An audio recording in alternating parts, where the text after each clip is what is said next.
回目のピットインに続き2回目のフェラーリが先に動き、アンダーカットで逆転を狙うベッテル。次の週、フェラーリの思惑を防ぐため、メルセデスは無線を通りロズベルを先にピットインさせた。これでベッテルの前でコースに復帰。2周後でハミルトンがピットイン。タイヤを温存してきた分、この2周猛プッシュして使い切った。チームメイトであろうと自分の前を走ることは決して許さない。こちらはファンシタを増す13位争い。一つでも順位を上げたいバトン、マルドナード、そしてアロンソ。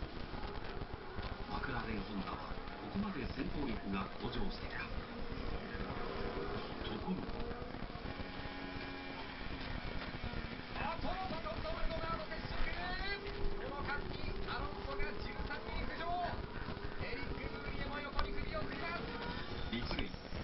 バトン、ブレーキングミスでマルドナードが追突。判断ミスだ。マルドナードはリタイア。これでバトンは5秒加算のペナルティを受け、結果14位完走となった。残り2周、ポイント圏内8位を走っていたフェルスタッペンがまさかのエンジンブロー。またもや武道のパワーユニット。トロロッソは2台ともノーポイントに終わる。早くマシンを撤去しろ。中国のマーシャル、焦りすぎてマシンをどうすんだ。レースはセーフティーカー先導のままチェッカー。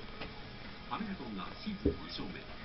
メルセデスワンツーフィニッシュ。フェラーリ・ベッテルが3位表彰。